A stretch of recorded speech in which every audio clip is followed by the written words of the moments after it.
as if by magic. Great job, mystery producer. Taking a look at the decks that were left unbanned here for both of these players, we predictably have the Paladin and the Priest and the Druid, and the Shaman, and the Druid for both players. The only difference is the Priest on one side and the Warlock on the other. Very interesting. Warlock as a class, I believe, has it's been popular as of our first week because that was before the nerf to Sacrificial Pact. And then second week kind of dropped off a little bit because it didn't have such a good matchup against Demon Hunter anymore. If it was being brought, it was brought as a zoo deck instead. So now we've kind of reached the culmination of where does Warlock fall nowadays. And if I remember from DawN, he was actually the only player in APAC to actually bring Warlock at all during last year was standing. Yeah, I think you're correct. It was pretty much completely gone by the wayside. But I think now there's a lot of reason to bring Zoo, but there's also a good amount of reason to just leave it up in this format. It's a pretty volatile deck. You know, either you're hitting the powerful stuff with Scrap Imp and Hand of Gul'dan, discarding it to draw your whole deck, or you're not, and you're just playing a bunch of 1-drops and then inevitably falling behind to whatever deck your opponent is playing to seize tempo. But maybe in a world of Murloc Paladins and Totem Shamans, Zoo can consistently enough stick the board to take a win. Yeah, the powerful thing about compared to the other aggro decks is that it actually has a way to remove minions on the turn that they're playing minions, all because of Magic Carpet. And that's really the big factor when it comes to these other aggro decks, because the others are just, left to having to trade with what they have on board, and what's in hand doesn't matter as much. That's right. I think we've got a bit of a slight bug here, but as you can see from the main part of the deck, obviously this is not Highlander Mage. Those cards on the right I love playing Rio and my Zoo. I love it. I mean, if I could, I would, believe me. But for DawN here, this is just a very standard Zoo deck. He actually does have Zephrys in there. Sorry, my mistake. Part of that was correct, at the very least. Obviously, relying on the fact that you want to draw your entire deck very quickly, if you can go for Expired Merchant into Hand of Gul'dan, you will draw your entire deck. Make no mistake of it. Often to your detriment, which is why Zephrys the Great is put in there, because once you have drawn your whole deck, the Highlander effect activates because you have no duplicates, and you can then start going for some kind of a Bloodlust, Savage Roar, Wind Fury, Fireball, whatever it may be, to try and hit lethal later on in the game. I'm not certain if I love Zephrys, to be honest, because, my thinking is that if you hit the Hand of Gul'dan opening, where you're discarding it and drawing a whole bunch of cards, you're probably winning the game anyway. But even in the downside, you can just play Zephrys as a 2-mana 3/2. It's not that bad. One thing I'll tell you, Derek, is that if you don't love Zephrys, he will not love you back. He'll never give you backstabs when you need them. He'll never give you Animal Companion when you need them. So I will say that I do love Zephrys here. I think it's a creative inclusion, especially to draw a comparison to the Druids we were seeing in week 1, where we feel like it's a very powerful deck that has a lot of stuff going on in the early game, like Zoo. It draws a lot, like Zoo in ideal cases. Right. But maybe at some point they run out of stuff to do. And then in Druid's case, it was Ysera. Maybe Zephrys can do that for Zoo. That's fair. I think a more apt comparison is Rogue with Myra's Unstable Element, which did run Zephrys for a little while, because if you hit Myra's, Zephrys is always active. But then I think the conclusion players came to is, well, I've hit Myra's. I don't need Zephrys. I have so much stuff to spend my mana on anyway. I'm kind of just winning the game. And I think it's not quite as stark as that, because obviously you don't draw your entire deck on that turn like you did with Myra's. But I think it's close enough to the point where, most players aren't including Zephrys. There's a reason why.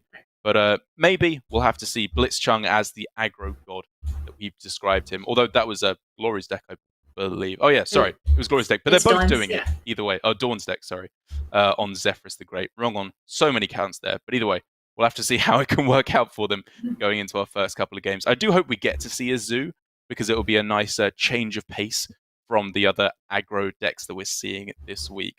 On the other side, however, we'll definitely see the Zoo, given that other choices are Paladin and Shaman. You've got to win with 3 of them. So it's going to be Zoo. I believe that Druid is still strong. So I think DawN is going to queue that up as well. And then it's just a toss-up between the dregs, as you said. Right. But on the other side, I suppose the kind of the good deck left over for blitzchung is the Priest, a bit different to the Priest that we've seen so far in the Galakron Priest. This does have Galakron in it, but it's a Res Priest primarily. It's running the Master Resurrection, Psychopomps, even the Grave Runes in there as well to try and get as much Resurrection as possible. I feel like it's probably ever so slightly weaker to the aggro variants, given that it doesn't run quite so much early game. It's missing the 1-drops, the Sethek, and all that goodness. But at the same time, it's still got the Penance, Breath of the Infinite, Holy Nova, more removal in the late game with Soul Mirror and 2 Plague of Deaths. So I think that could still be a very, very strong choice for blitzchung in this series. I think you bring up a really good point about how the Priest lines up against other decks, and I would agree with you that the early game minions are probably better against Shaman and Paladin. But for Zoo specifically, where their pop-off turns are around 4 or later, that's fair, yeah. I feel like maybe the Res Priest actually has a leg up in that matchup, because around that time, they're able to play things like Bone Wraith, Convincing Infiltrator, and they're powerful cards. It just lines up on the turn where Zoo is doing their powerful things. Yeah, I think I actually agree with you on that one, because often against Zoo, you have to hit exactly the Moarg into an AoE in order to clear their board, because after everything's buffed by Scrap Imp, it doesn't quite get there. But we'll have to wait before we get there, because first of all, we have the king of matchups here, the Murloc Paladin Mirror. The kind of matchup that can make a grown man cry. Did it make you cry, Yarok? No comment. I'm not a grown man, so it wouldn't count. I will tell you, it made me girl a bunch of times, because the only way you can keep from going insane after watching and playing this deck too much. Okay, well, so, we got... Blitz has got a crab. However, DawN has the perfect counter to that with Sungill on 1. Eat this. Can't crab it on 1. Yeah, exactly. Jokes on blitzchung. Am I right?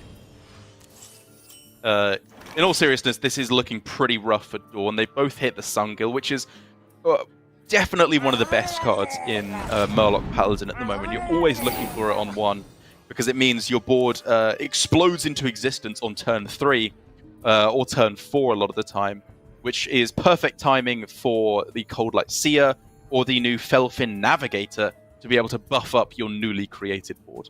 Yeah, very good point about the timing on it. It's kind of like a preloaded muster for battle that you can immediately cash up on.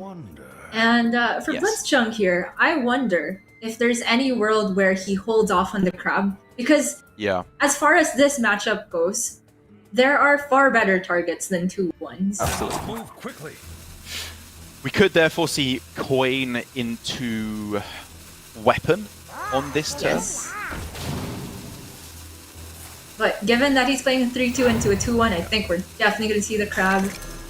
And so I can also get behind this, because there's 2 ways, I would say, in general to approach an aggro matchup, which is 1, get the board as soon as possible, or 2, save up for a big swing turn. Yeah. We were suggesting for keeping the weapon and saving the crab for an even bigger swing.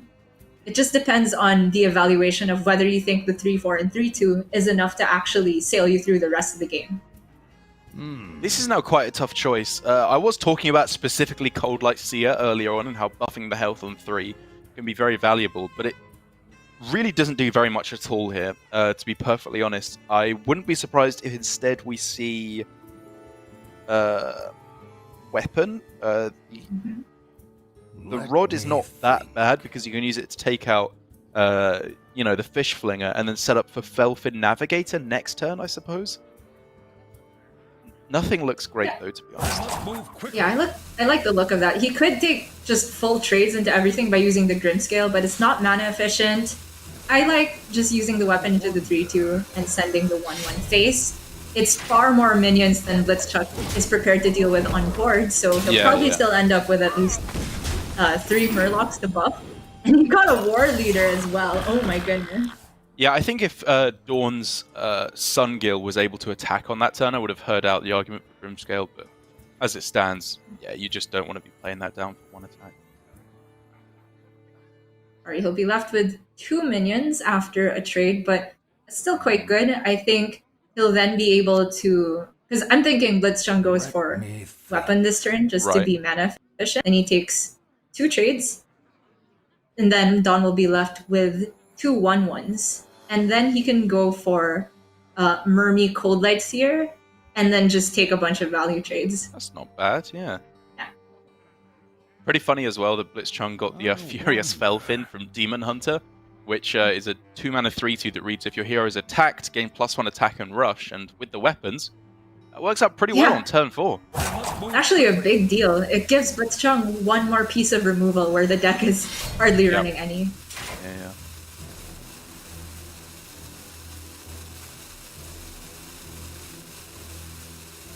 I'd be shocked if he doesn't attack a 2/1. Yeah. Okay. Whoa! Number 1 rule of these aggro decks, whether it be you're right. That was just Generate- Murgle McGurgle into Hungry Crab for both players. They both got insane cards. But I don't think this is the turn for the crab on DawN's side, because I think he has a perfectly good turn by just playing Mermy and Cold Light, taking 2 value trades. Yeah. I agree. Oh my god, he got some insane cards. Hungry Crab into Underbelly Angler. That's like the best Murloc in the game. You're right. It's not even available to Paladin normally. Yeah, that's what's so good about the Rod, is it allows you to play good cards in your deck. That's not allowed in this format, Derek. Playing good cards. Okay, so blitzchung has... this is his opportunity to come back, right? He can play the Furious Felfin, have it rush into the 1/3. He can also buff up his 1/1 with Hand of Adal. I like starting with the swing. Right? I feel like you may as well, just because I think that's always going to happen, pretty much.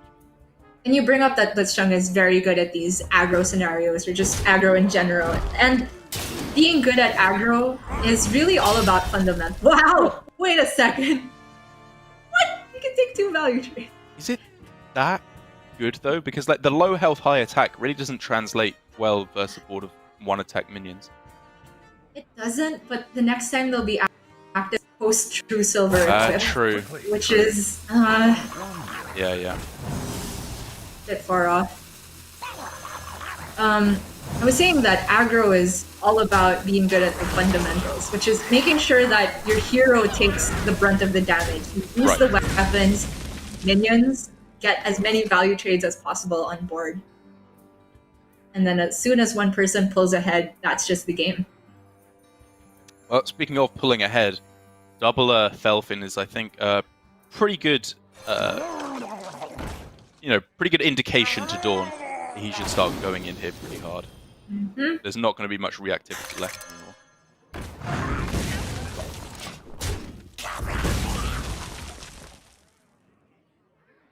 blitzchung forced to deal with the Underbelly Angler. Otherwise, that DawN just has unlimited card draw. Yeah, that's not really an option. Drawing double McGurgle is not bad, because as soon as you hit McGurgle Prime on 8 mana, that is a disgustingly powerful board your opponent may not be able to recover from. And with Hand of Adal, he's got a higher chance of drawing through to it. Right. I mean, for blitzchung, who's now on the back foot, it seems like that's his game plan. And so DawN, I think, just has to capitalize this turn. That Scargill is insane. Surely. But maybe not this turn, because it dies straight off to the True Silver, and then... I was definitely talking for the next couple of turns. I'm kind of surprised to see the Felfin Navigator there, because, I don't know, obviously it's a pretty big play onto the board, but it does mean that there's nothing above 4 health, so the True Silver does very, very well here. Whereas Hand of Adal could have been used on the Crab to keep it alive and push a lot of damage phase. Let me think. And he could have then saved the Felfin for 1 mana on the following turn with Scargill. Yeah. I don't know. I can see that. I think the Scargill... I was just thinking, well, player 4 cost card, this is a curve deck. But you make a good point. With Scargill, that just seems to be a much bigger payoff. And he's also I mean, the Hand of a Doll would have been a great turn as well.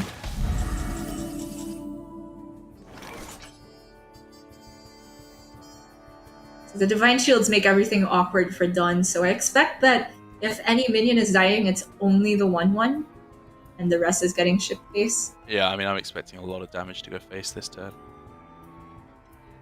He's seen a lot of reactivity come down. It's been like the Rod, the True Silver, double Felfin, and now the Hogsteed.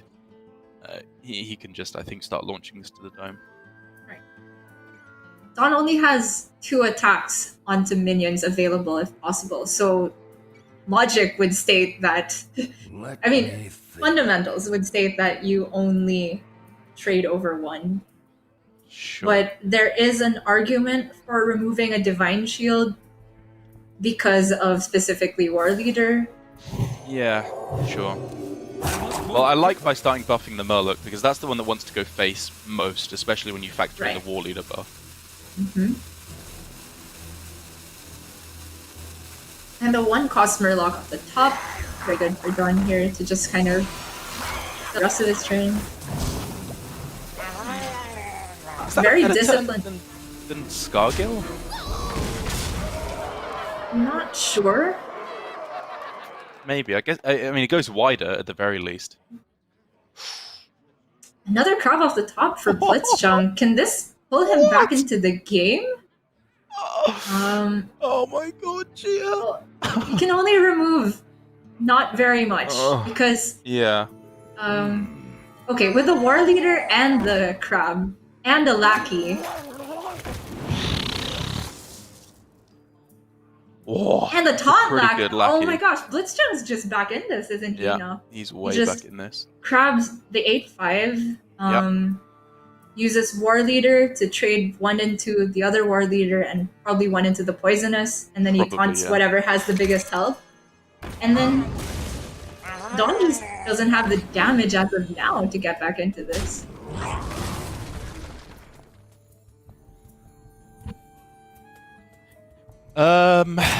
Yeah, let's take a look at DawN's list to see what he's running in terms of damage off the top. I don't think he's running the True Silver. He's running a Horde Pillager, weirdly enough, to get back the Underlight Angling Rod. So that's fun. That's something, I guess.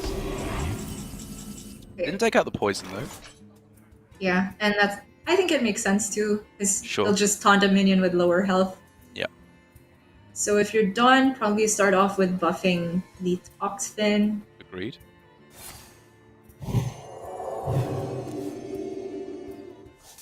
Oh, there it is! Okay. And that's just the play, isn't it? Because he needs to remove the War Leader, otherwise he's facing down close to lethal, if not lethal, on the other side. If he's not dead, I'm wondering if he should swing face to try and set up 2-turn lethal. Okay. So let's count how much is on board. After the 4/3 dies... 8, 11... 19? Yeah.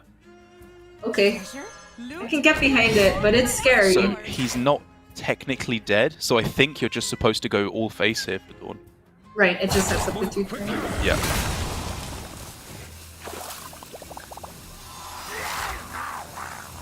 Only 1 extra Murloc can be played, factoring in board space, unless he wants to sink more damage onto the board. So for blitzchung's outs, we're looking at the other War Leader. Yep.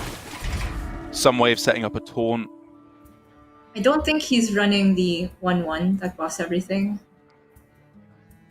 Hogsteed gotta start with rush in, buff the attack.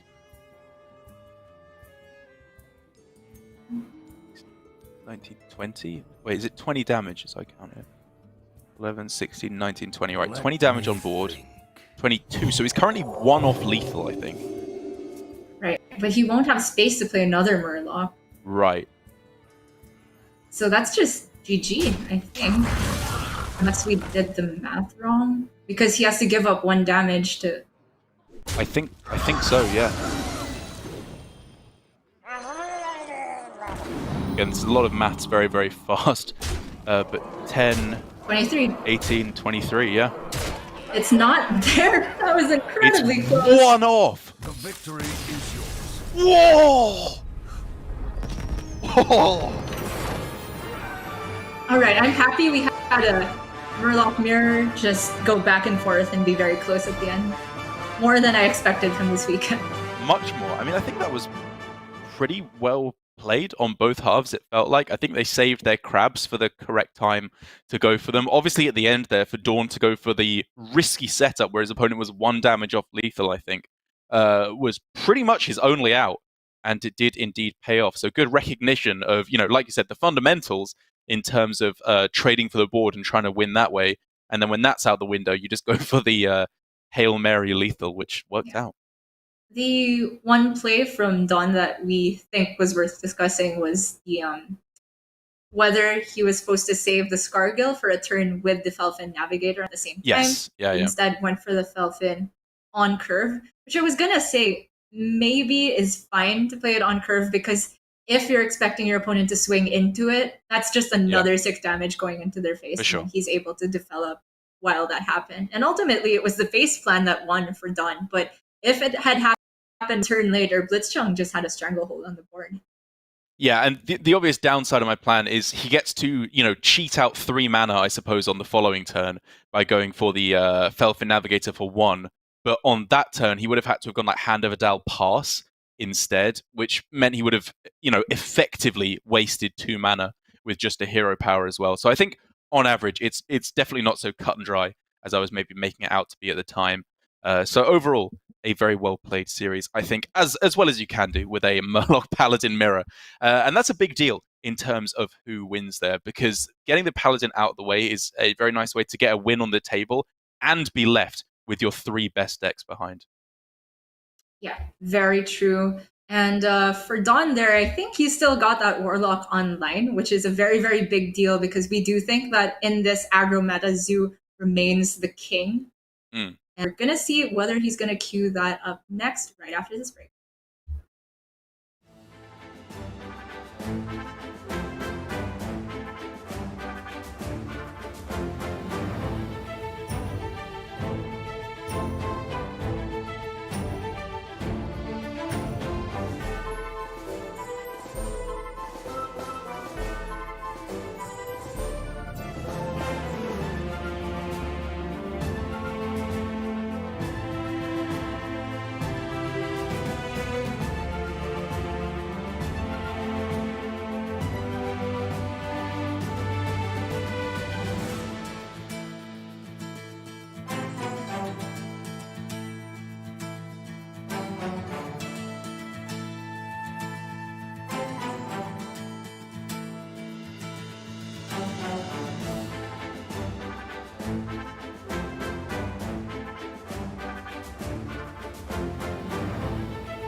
This is Hearthstone Grandmasters. You're joining us for our second series of the day here in Asia Pacific. This whole weekend, we're going to be finding out who is placed in the upper bracket for the round robin and who is placed in the lower bracket for all three regions. As I said, while this is Asia Pacific, we have Europe and Americas coming up shortly afterwards, a whole day jam-packed with Hearthstone. But if today, or the first match today, is anything to go by, it may not take that long. We had a very, very convincing sweep by Glory, and it looks like blitzchung, there's a piece of fluff floated by my head, blitzchung may be in for the same fate. A 1-0 start with DawN, with a very convincing win, or very close win, but important win on the Paladin, and is now left with what I would argue are the three stronger decks in his lineup. True enough. Both players, their first time on stream for Grandmasters this season, and blitzchung in particular looking to show his stuff with a highly aggro meta. And DawN now has his shaman left, and we say that it might be one of the stronger ones left, at least compared to the Paladin, but it could fall victim to the Hungry Crabs in the Paladin list from blitzchung, because DawN is still running Sludge Slurper, which we saw other players cut from their shaman list for this week in particular. Yeah, I think it's a really close dynamic, because obviously the point is Hungry Crabs can eat the Sludge Slurper, which is a devastating start to any game. But I think the overall point is that with Totem Shaman, you kind of have to win board over the first couple of turns, because if you're behind turn 3 and then you just play a Mana Tide, it obviously gets value traded, and there's very, very little way for you to come back into the game at all. So my preferred version of the list is a little bit closer to, I believe, what Hunter-Ace has gone for, as I said, in the European region. Just a whole absolute ton of 1-drops in there, trying as hard as he possibly can to seize the board. But we're not even going to have to worry about that quite yet, as I believe, despite this being all neutral cards, this is the Zoo that we are going to have now from DawN, which is the first time we're seeing it so far this week. It's true, and I think if there's any matchup where Zoo is maybe not hard mulliganing for the Scrap Imp and the Hand of Gul'dan, it might be against these more aggressive decks that play minions turn 1, turn 2, and try to win the game from there. Because as it stands, this looks like a hand that might just get there from DawN by fighting the traditional way on board. Yeah, I think the carpet here is absolutely insane. I definitely expect that to be kept. And Battle Mage, it's a 1-drop, it's the best 1-drop. Sorry, you're keeping that. And the 2 Beaming Sidekicks with a carpet are insane. And I was wrong. Wait. It's the Shaman, not the Zoo. Right, we did say that. Okay. See at the bottom there. We heard Shaman during the break, and I thought it was also Zoo because of the way the hand looked, but it turns out this is actually just an insane start, and this is the build that you said is probably closer to what Hunter-Ace was running. Yeah, it's a lot closer, with Shield Bearers thrown in there as well, Beaming Sidekicks. The only thing missing in terms of 1-drops is the Sludge Slurpers, interestingly enough, despite that being one of the best 1-drops in my opinion, because I think DawN has probably correctly realized Hungry Crab is his arch nemesis in this series. Very true. And tough decision already here for DawN, whether he wants to cash in both of the Beaming Sidekicks, get the board this early, but it does mean that he's not able to go Carpet Coin 1-drop on the following turn.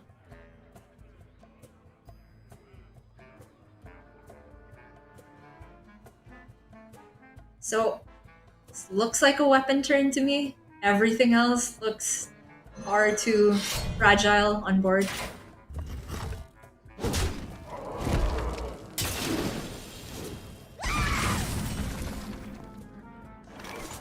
DawN here, he could just play the carpet straight up. It's not likely to die just because the weapon only represents 3 damage. But I also wouldn't hate something Hero Power. I was gonna say Hero Power Surging Tempest, but then that's another 1-drop played, which makes the carpet worse held in hand. So, seems fine.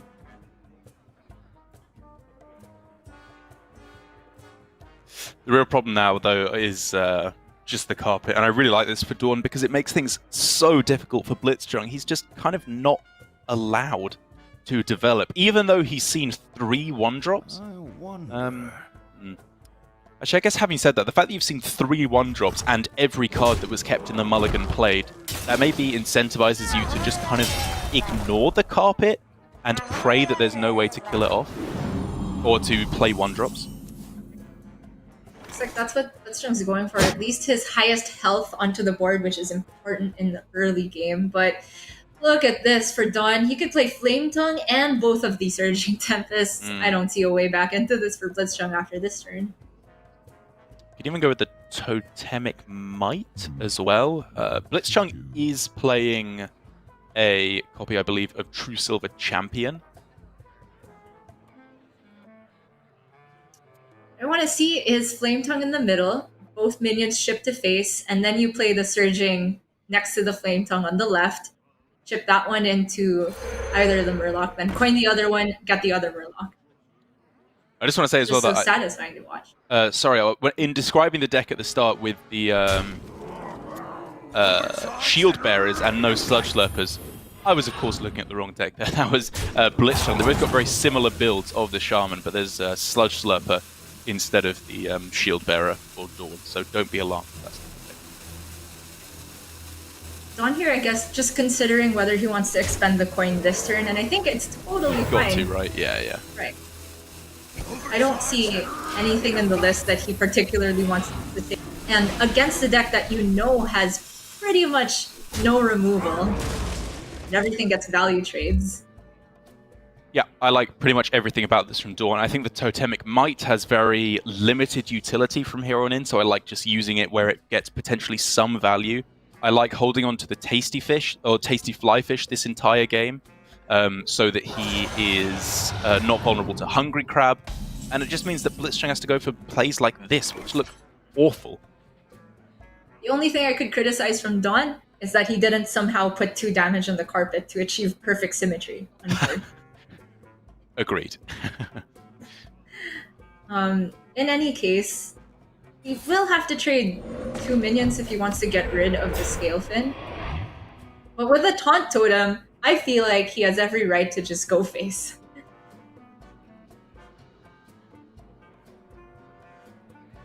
I agree. And cashing in the Surge seems good.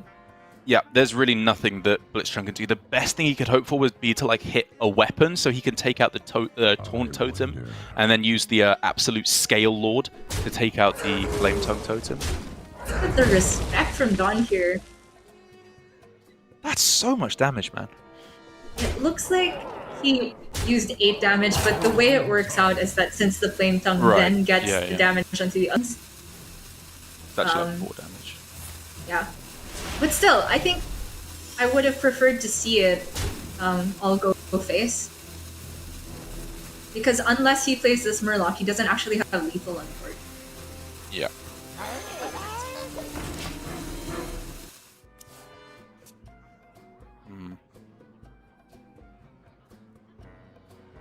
But way it shakes out, blitzchung has no removal, no crabs.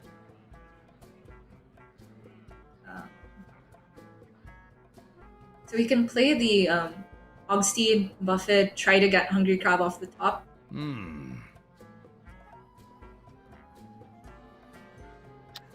Sure. I guess. I'm grasping at straws here, Derek. I agree. Find That's it probably out. the best he's got. Yeah. Well, I mean, he's not dead at the very least if he plays Hogsteed. Right, from what you can see. Okay.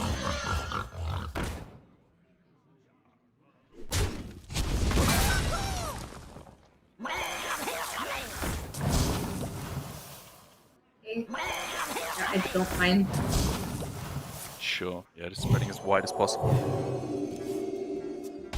These poisonous minions are pretty annoying, to be fair. Oh, and a tide. Gives DawN a little bit more sustain.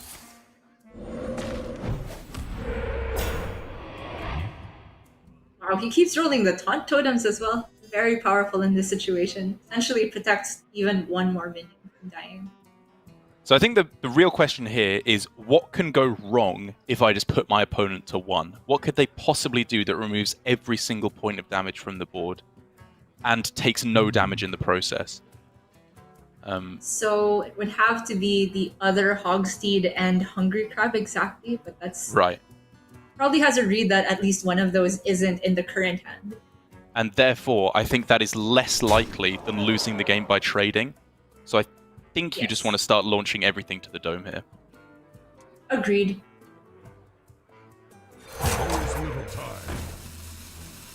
I also like this positioning so that if there will be a poisonous minion attacking into the mana trinity, it will get to the top as well. He's gonna invest 2 damage to remove a poisonous minion. Wow, DawN with a lot of respect here.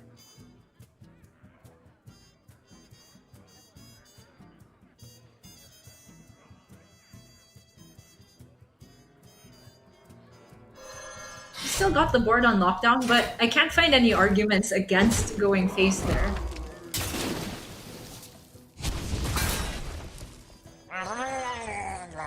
Yeah, I agree.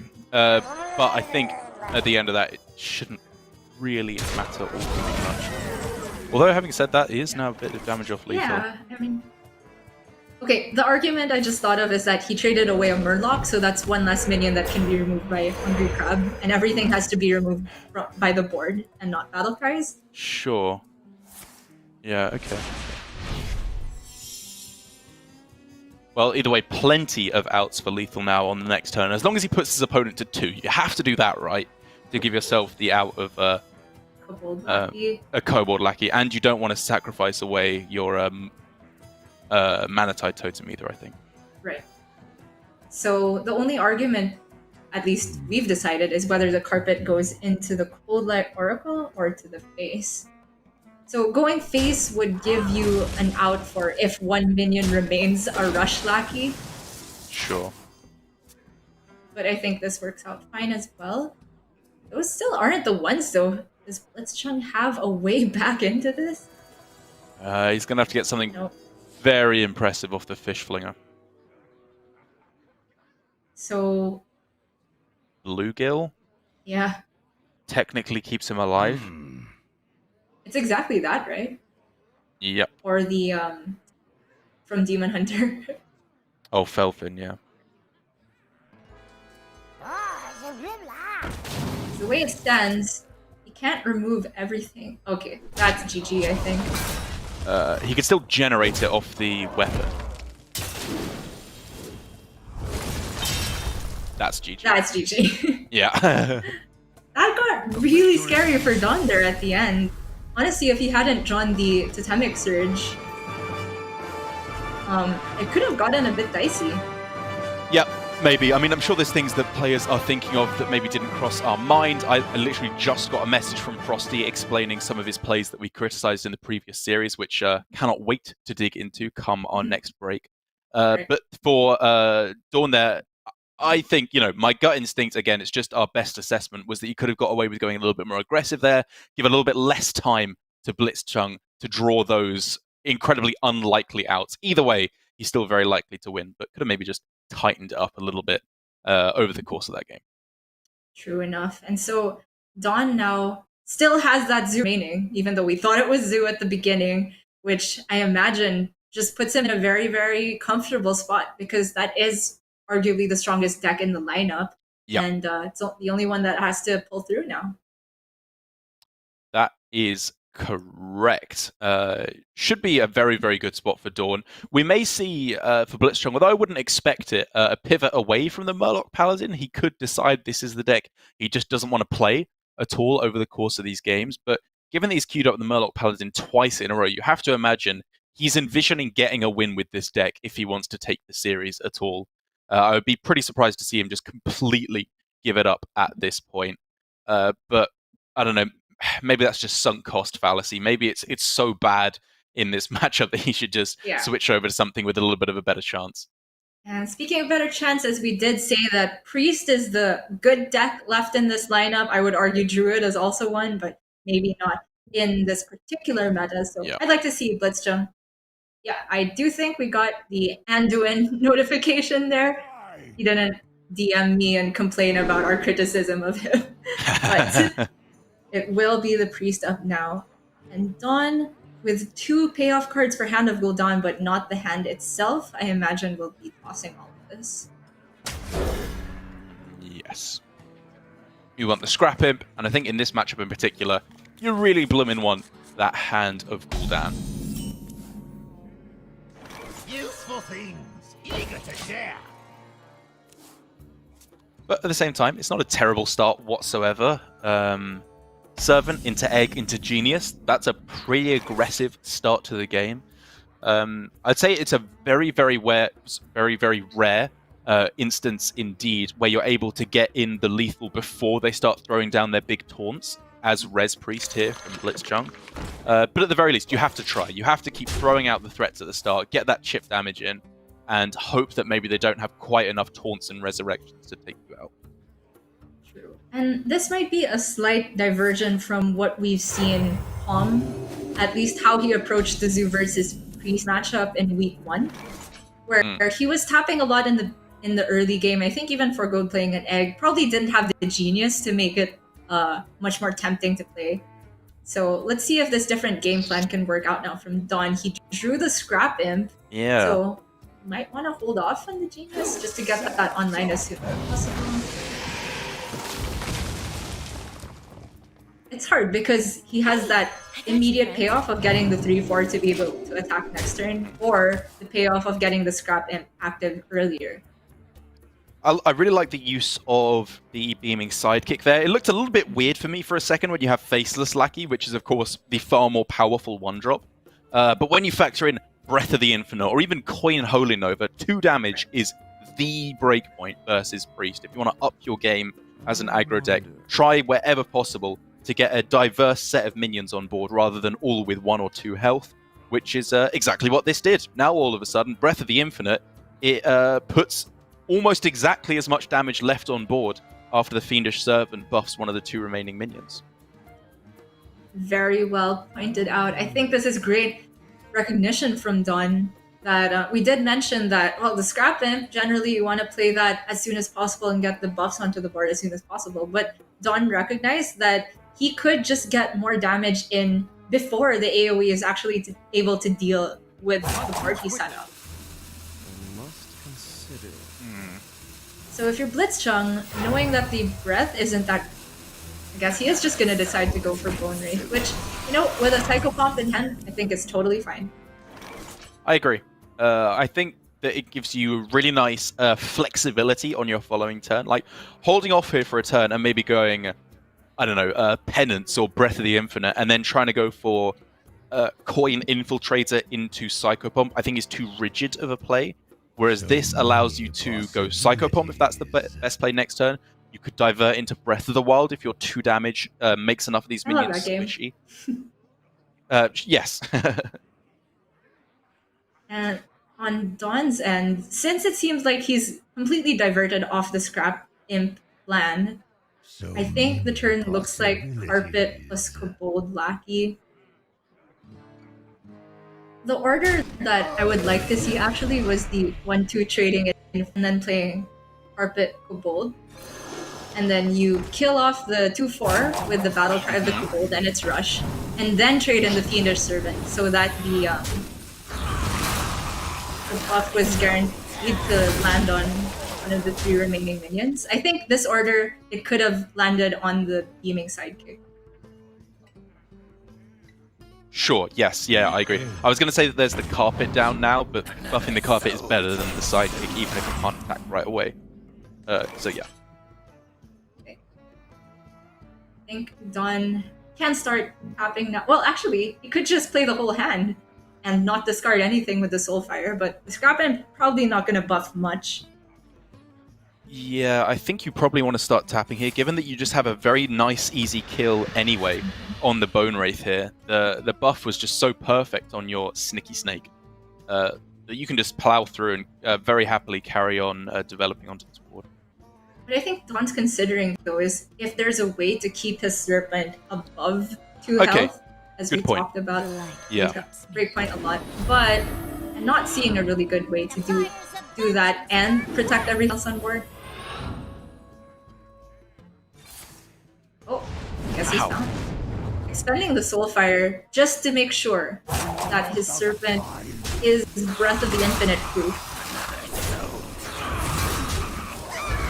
You know what? Fair enough. It's definitely the way he's most likely to be blown out of the game at this point, is finding himself too weak to Breath of the Infinite.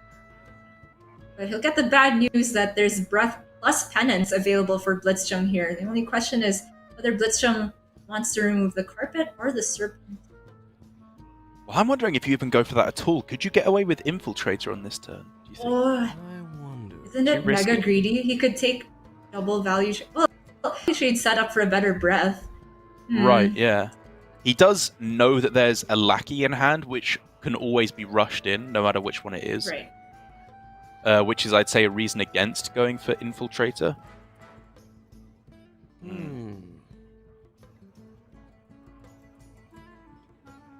Either way, it looks like the next turn would be Cartoot, so I'm thinking about the best way to set up a board into a Cartoot. Yeah. Quickly. It's actually very tough for blitzchung because the hand could be played in a whole bunch of ways. He could have diverted like this, and the next turn could still actually be Infiltrator Renew. Right, yeah. I mean, there are a lot of different lines. This entire game, there have been so many different ways he could have approached it. But I guess this is the safest way, and it sets up for very likely... I feel like this way there's basically no way he can die, because he goes Carter on 6, always survives that, given there's no silence, and then Soul Mirror on 7 should clear the board. Or at least most of it. Okay, so DawN can play the Faceless, the Nightshade, and tap afterward. Yep. Interesting that DawN held onto the Faceless Lackey there against, I would assume, insurance against a second AoE. So many possibilities. Given that the Makes Lackey sense. itself could just attack immediately anyway. Yeah. You were just a bird.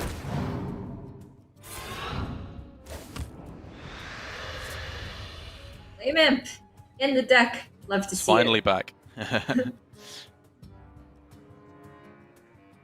So now DawN has to decide again whether he Oh. wants to keep things above 2 health. It feels like he's finally leaving himself vulnerable to it, and I think it's the right time.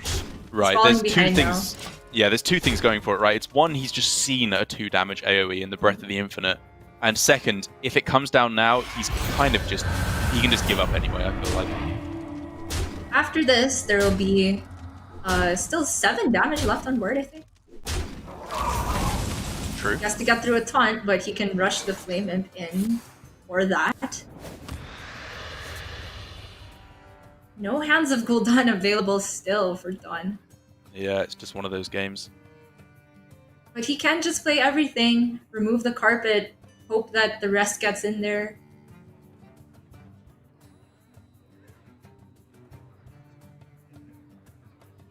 So what are we looking at? The 2-2 into 2-1, Flame Imp into carpet, and just a merchant or another body. Rest goes face. Okay. There's a world where... No. Oh, he's actually trading away the card. Okay. Yeah, I think you need to start trying to take some value trades here, like kill off the 1-1 carpet with one Sure. of your 2 health rush guides. Yeah, I like this. It's you know, it's very unlikely to get there at this point. Priest would have to have such an unbelievably bad hand. But for DawN, I suppose there's always the chance of just getting Hand of Gul'dan off the top, and then all of a sudden he's so far back into it. DawN has been throughout the entire series very, very safe with his trades, I would say. I can't say for sure whether it's wrong or right, but he's been clearing the board even though he's been in spots where we feel like he had the license to just take extra damage. Yeah, I mean, I think on this turn he had a lot of minions with rush instead of, you know, normal attacks, so it was fine to clear the board. But I definitely agree with your point that overall he's been very cautious, which is not necessarily a bad thing. Even so, I feel like there were at least 2 minions that could have gone face that didn't there. Yeah. Anyways, I do think he's got to look for good lackeys off of the Genius. So many possibilities. Problem is he has to sacrifice one of these attacks. Yeah, unless he you takes the ever play the 50-50. Expired Merchant? Right, and then kill that, and then you just generate value by getting extra Nightshade Merchants? Yeah, I didn't actually see this. This is very smart. kind of cute. Yeah, very But cute. then the merchants usually discard each other unless he gets exactly hand of play. Or a big dragon. Get this out of here.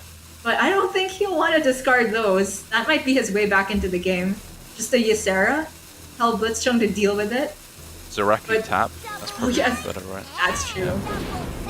Totally right. Wait a second. Is Zoo just gonna find a value game plan? I mean, this is not the Zoo that we remember. This is not the, you know, just boring take trades aggro deck of past. This is a very, very difficult deck to play correctly and functions more like a combo deck often than a straight up aggro deck. There's the Zephyrus. Not active, but I get the feeling it'll come into play this game. Oy, oy, oy, oy, oy. Oh! Thought I could just pop off next turn! Derek!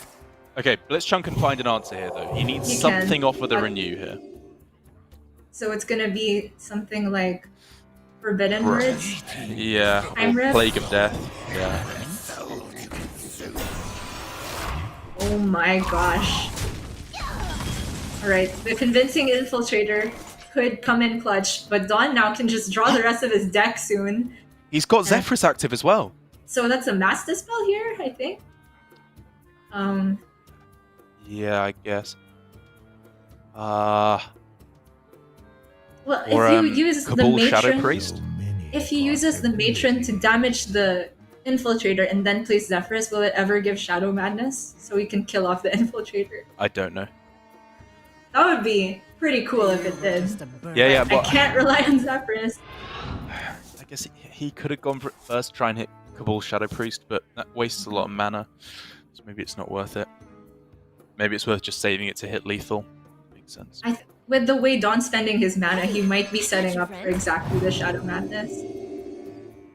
Yeah, damage the Infiltrator. Zephyrus, Shadow Madness. Saw the lines, Gio. Isn't it? Let's see if Zephyrus sees them too. There it is! Whoa! Alright, and so he can trade the into the Bone Wraith Reborn. That was sick. Oh, Very Blitzchung's sick. just dead.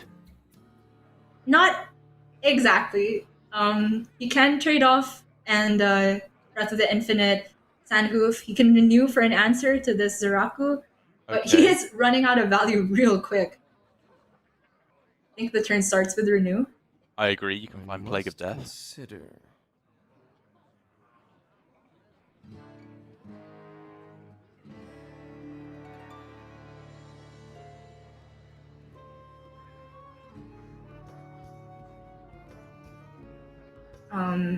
What else could he be looking for? Does Soul Mirror get anything done? Just consider. Could get a Zeraku for himself.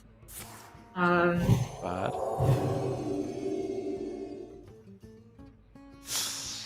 Okay, keep cycling. He's Okay, go again. Yeah.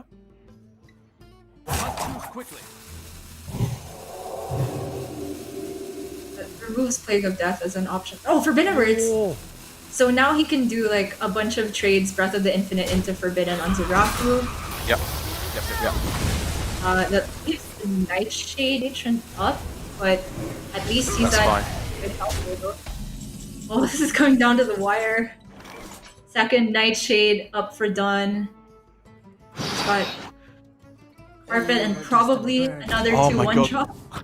The thing is, though, at the same time, Blitzchung's not that far off from just fatiguing DawN, like completely running him out of stuff. And this Flame Imp adds to that plan. But you know, I think if you're DawN here, he can't be worried about fatigue. There's just no way he wins if Well, yeah. he waits that long. So I think it's got to be all in here.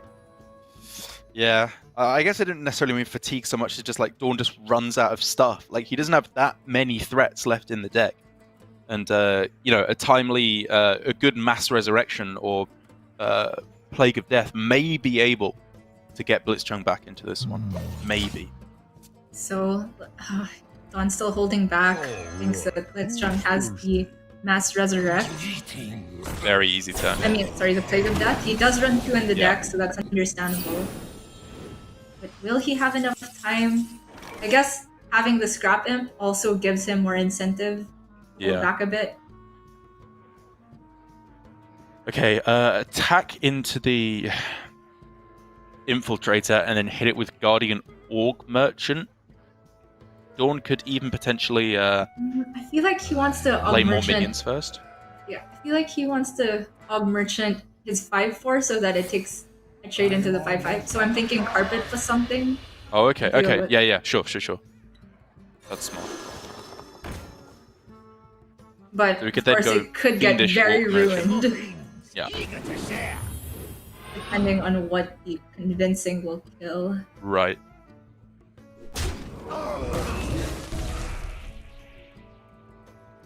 A little unfortunate. Almost out of time. Yeah, I really These like are this play. very complicated turns, but I do think this is the right way to go about it. Only question is how much he wants to commit left to the board. He is This going is- all the way yeah. in. This is the push here. And the Carpet, probably not such a big deal anymore. I feel like DawN probably would have wanted to. Oh my god, that's a board there! That's insane! DawN gets left with 2 Soulfires in hand. Oh! Disaster for One DawN. card left in the deck that's not gonna get there. Deathwing, boom.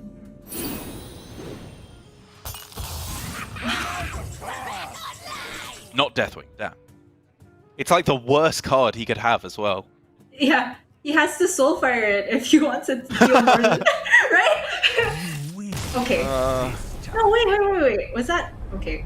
Was there a world where blitzchung just okay? He was facing down, empty board, empty hand. I feel like it wasn't 100% loss for DawN. Of course, it would be very difficult, but there's a combination of cards that blitzchung can draw for those turns that don't do anything, like the one Shadow Word Death or the. Wasn't he? What? I feel like he was just dead to fatigue damage before that even got there, right? He was pretty low on health. He at was that at point. 13, was it? Would go down to 10. Maybe. That's Yeah, at least maybe. 3 turns of draw. Yeah. Either way, Okay, it was. It's very optimistic, but Yeah. I don't know.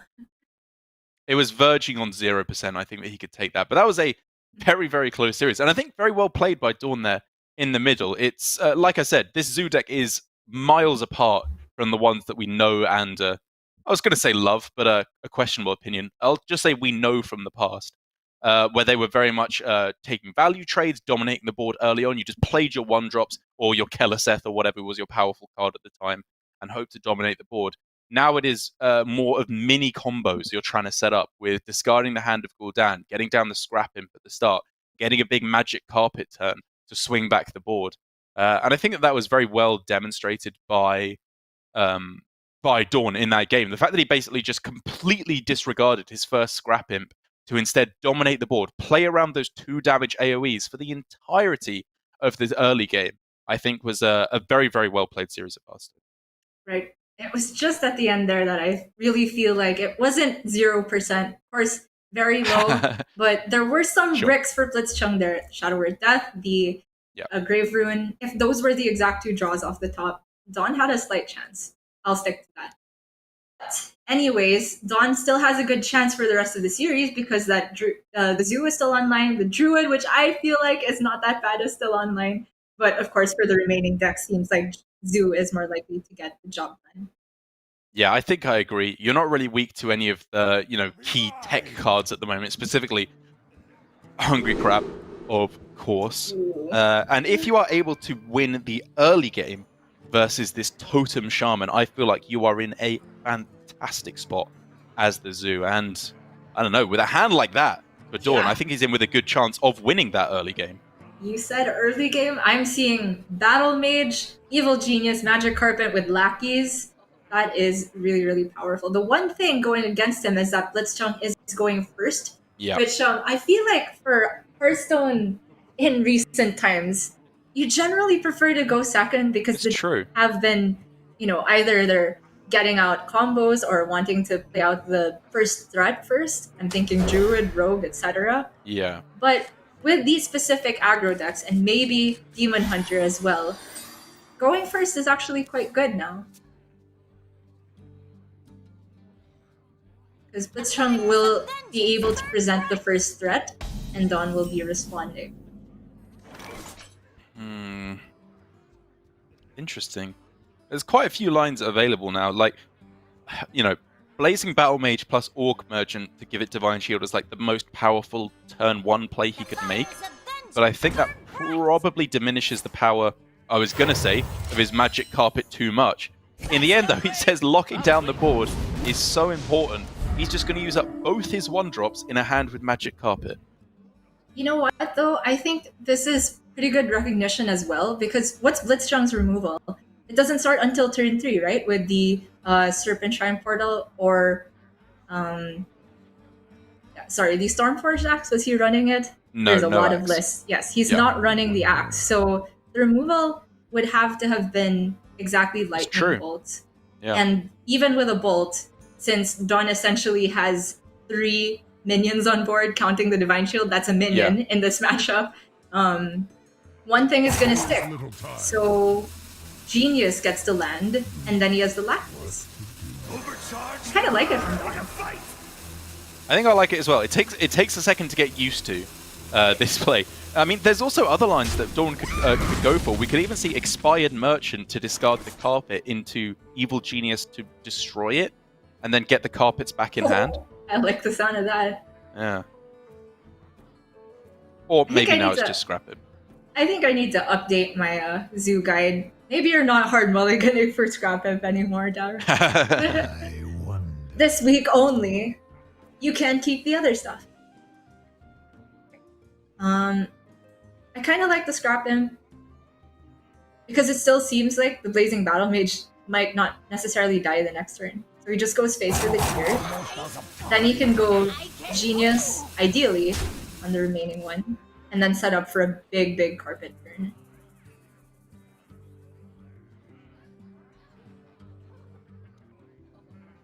I think it's okay to take it a little bit slower here because there's no totems on board, so blitzchung is at least 1 turn away from setting up a powerful splitting axe or totemic reflection turn. I wonder. And with the magic carpet and the lackeys that he'll make, DawN should be able to swing the board back before that happens.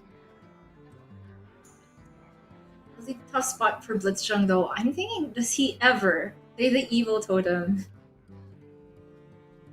Oh no, I mean, it's not the health buff one. If that were totemic might and gave it health, I would consider playing it because turn 3 with no carpet on board. Yeah. Yes. That's like the one window he might have to keep the totem alive. But now, it seems like he's resigned to a hero power turn. Well, I think the real choice is whether or not he plays Totemic Reflection on the Really? 1-3 here. I mean, it feels awful going for a 3 mana +2/+2. But it keeps him ahead on board and sets him up for maybe a potential draw. But speaking of potential draws, that is muy caliente. Yeah, that is exactly what DawN was looking for, going into the scrap imp turn as well. Oh my god. No bueno for blitzchung. Yeah. How does blitzchung come back? Even a splitting axe off the top, he can't copy anything. It's gotta be Serpent Shrine into Diving Griffin. Always your savior, AG. It's glories. I just call it out. Yeah. Alright, well, potentially sticking a totem on board here if DawN messes up, and then there's, the out of totemic reflections off the top, but I'm really starting to reach here if I'm being perfectly honest. The light protects me. This is the weakness of Totem Shaman. You look at it sometimes and you wonder how can this deck possibly lose when they have, 2 4/6 totems on turn 4. They're just running away with the game. It's absolutely disgusting. And then some games they lose the board, and this happens, and it's basically just over. Even the Diving Griffin doesn't get there against the carpet. But if he does get that, he can at least deal with the 2/3 health minions. That was a pretty good turn, It's got to be said. Okay, Given how far behind he is. check out this turn though. Egg, Genius, Rushing Lackey. Here we go.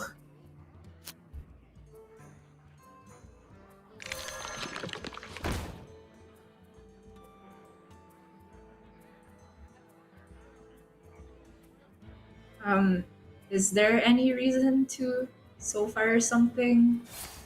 It's a 50-50 to discard hand. The rich get richer. Yeah, but he misses any 1-drops as well. Yeah, okay. I suppose that was fine. I'm not entirely convinced by that play because there was a 50% downside that was pretty bad. Right. But That's it simply just does it. not matter because blitzchung is going to throw it down. And DawN, in a pretty convincing fashion there, takes the 3-1 victory over blitzchung. Not a complete sweep, despite what it looked like a few minutes ago. But it's got to be said, I think that was a very well-played series by DawN there, all things considered. He seems to know the aggro matchups very well.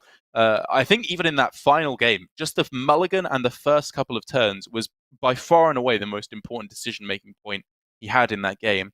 And from the looks of it, he did it pretty well. I was almost joking when I suggested that he could go Battle Mage plus Orc Merchant. And in the end, he was like, you know what? Yeah, that's the play. I'm just going to dominate the board from turn 1. And there's really very little way for blitzchung to swing back at all. True enough. I've got a lot to talk over for Mullet over this week because, it's all about the early game and the mulligans in these specific matchups. And to put everything into context, the for DawN is absolutely huge because now that means blitzchung and Frosty are both in the elimination match. And so only one of them will even have a shot after our first elimination match to even make top 4. And for DawN, he's definitely into Division 8. He needs to win if that's that's the only guaranteed pan out. But there's also another situation where if he makes top 4, if both blitzchung and Frosty don't reach final, he still has a shot.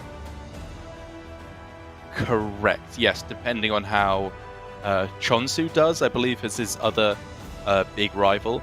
But like you say, it's bad news for Frosty and blitzchung, but it's good news for Alutimu as our very, very likely 7th place player in Division A. The only way he could possibly not get in is if Frosty or blitzchung won, and I believe also DawN would have to hit the finals and come second for him to not get through to Division A. So basically, at the moment, it's looking very, very likely that Alutimu will be in our Division A. True enough. And we can take a look at how the bracket has turned out for today. We will have our winners match very soon. We were just on the bracket, I think, weren't we? Were we not? Am I losing my mind? I'm sorry. Oh. Well, you know what? It's me losing my mind. Electric Boogaloo. It's time for bracket part 2 here. And like you said, to be fair, I didn't do my job and set up what the next match was going to be. So well done, Gia. Filling me out on my mistakes. Glory versus DawN. DawN Glory. Haha. The classic pun we like to do here on Asia Pacific. We do like to have a little bit of fun. It's going to be a good one. It's Glory as the very, very consistent player. This is his 3rd top 8 in a row. Sorry, just getting messages about how Division A could shake out. But DawN has been struggling a little bit so far in Grandmasters, but still in with a potential to get into Division A if he continues to perform very well. So this is a very important match for DawN indeed. True enough. And it really speaks to the consistency of those top 2 countries across GM as a whole, Japan and Korea, I think coming in at the 1st and 2nd highest win rates. And Japan, of course, we talked about their dominance with Glory, Alutamu, and Possessi, all having at least 2 top 8s. But DawN, I think, was the only Korean player that we haven't seen on stream prior to this week. So all of them showing up and showing their stuff. Yeah, Korea's been doing very, very well. I think, again, in terms of regions/countries win rates, Korea has been right up there at the top. Even despite, players like DawN not doing very well, it shows how well, we've seen Surrender in particular do, but also Rivius taking a win in week 1. They've really been putting in the work and showing that South Korea definitely looks like the dominant region, maybe arguably along with Japan in Asia Pacific. But now that we've talked about that match for long enough, we need to get it ready, give the players time to do their bans. So we're going to jump to a short break. But when we come back, the winners match will we'll be finding out who goes to our semi-finals on Sunday.